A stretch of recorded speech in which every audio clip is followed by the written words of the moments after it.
being Sonic fast on your drawings. Let's go. 1, 2, 3, go. Psh! Subscribe, leave a like. Woo! Let's go straight to the point. To make art even faster, whenever you are in the sketch phase, make sure to close your line, your sketch line. So you can just go, select everything, use Paint Bucket 2, and then tada, you have a full selection. Congratulations. And after that selection, you can just paint inside the colors, the base colors that you truly need. And already in this part of the process, I need you to already be thinking, imagining, what could I be doing to make the ambient light that I want? What type of light would I want in my drawing? Something more warm, something more cold. In this artwork, I was starting out by thinking, oh, I want something warm, like a reddish tones, pink tones, to show it's like, demon creature, whoa, be careful. And in my process, you notice that I'm little by little changing a little bit into violet, into blue, because like, okay, I want to have the demon look, but I also want the character to be the demon, not the background to not everything's on fire, not everything's on fire, not always, champs. After doing that, you just go and set up basic light and shadows. You're not going to make that look good. You're not going to make that alright in the perfect position and everything, but I want you to learn by doing it. Hey, this side here is going to receive light, even if you don't get it right. In the example of this drawing, I was doing a ring light on the right corner. I was like, yeah, this area here is going to receive light from the moon. That's it. Also, there is this main area receiving light, which is this corner, the side of the head, like around the eye and the mouth and the neck, the 3/4 vision. Yes, it's all receiving light, but it's a more of a bluish light, different from the background. There's all pink. It's a more blue one to create contrast. It was all planned.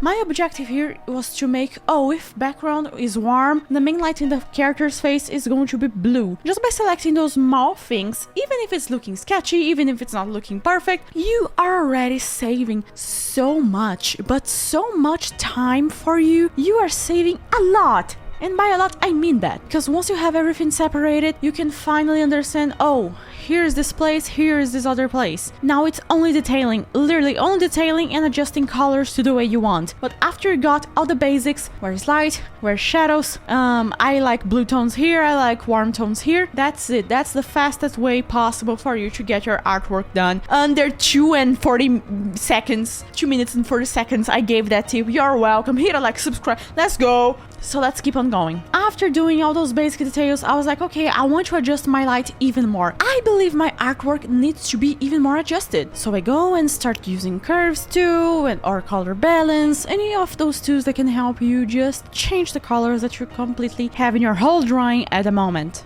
So yeah, what do you do after having the colors that you want, the light in a certain place that you truly believe that is right? You start rendering. You start having your whole life into that single moment of doing every single detail possible. Rendering is going to take much more than all the time you took drawing the light, the shadows, the colors, everything that we could talk right now. Everything. Rendering will take from 2 times to 7, 8 times what it took up to this moment. That's the normal line, okay? That's the completely normal line. You took 3 hours to make this base. It's fine if you take other 24 hours in the rendering. Well, depends on the piece that you're doing, but it's fine if you take other 24 hours or just 6 extra hours or 4. Everything depends on how patient you are, because rendering is about patience. It's about you understanding that you're going to be there drawing fur by fur, light by light, everything by everything, and that you make sure. This is an important tip, okay? This is an extra important tip. Always do more rendering in the light than you do in the shadows. Of course, shadows always need rendering, but what I'm talking here is about light receiving more contrast, receiving more details. So why not use what is already in the spotlight to get there even more spotlight, more eyes. You want what is receiving light to look so tasty for your viewers' eyes. Everybody's going to look at it and go, yummy, yummy in my tummy. I love it. Yum. Yes, but you're looking at for yum. Yep, but that's an eye. Yum. Extra tip that I love applying to myself. This is the best extra tip that I can give you guys about becoming fast. It's not only doing the things that I show it up to now, but it's also about taking breaks. Do you know what a break is? Well, it's not going to social media, see that funny video of a cat.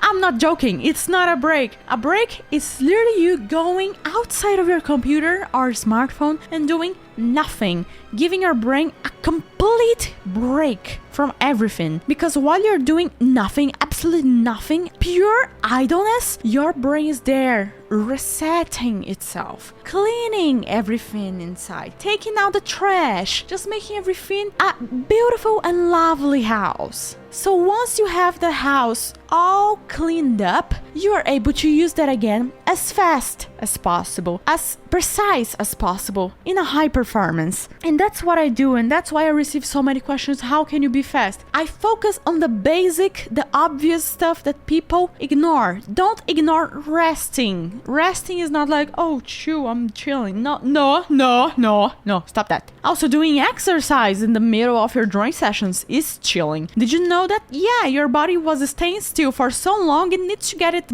blood pumping. Blood pumping means more oxygen, and more oxygen into your brain means better ideas, more creativity, and more understanding of your overall piece, so less mistakes and faster progress. That's what you want, faster progress. I know that, champ. I know you want that. I know you want that because I want that too. Another extra tip on getting fast. Remember to always rotate your drawing. Not rotate like up, down, but rotate like a reflection, like a mirror, so you see everything from a different angle. And you will notice, wow, was this eye truly looking like that? I think my eye was, oh, damn that eye. And it's completely fine. Please just get used to that feeling of learning and seeing your mistakes, because that's about you accepting yourself. That's about you accepting that you're human and you have room for improvement. Imagine if you were a perfect god, huh? You may say it will be fun. Would you say that in 10,000 years? I don't know. So... enjoy the process, find your mistakes, and just getting better. That's pretty much what happens in a video game. You don't want to be the perfect level 10, level 100 that kills everything extra easy. You don't even need to lay a finger on it. You want to have the challenge. You want to have the adrenaline. You want to see your heart beat out of your chest and go like, whoa, that was crazy and I finally did it. Keep that emotion with you. And always, if you're entering a game, enter to win. I'm not saying to go and play games to win and become the best in the world. I'm saying that if you're going to draw, give your very best. Give your heart. Give your time, give your focus, give your presence into that. And I'm sure that no matter what you think of it, it's going to be much better than if you were only given 50% of you, 40%, 10% of your full attention and focus. So champs, that's it for today. Have a great day, a great night. I have been watching Blue Eye Samurai and I'm loving it on Netflix. Damn so good. All the love of the piece. This month we are doing a free live stream event at the end of the end of the month. It will be here on YouTube. That's it. Bye bye. Love you. Woo!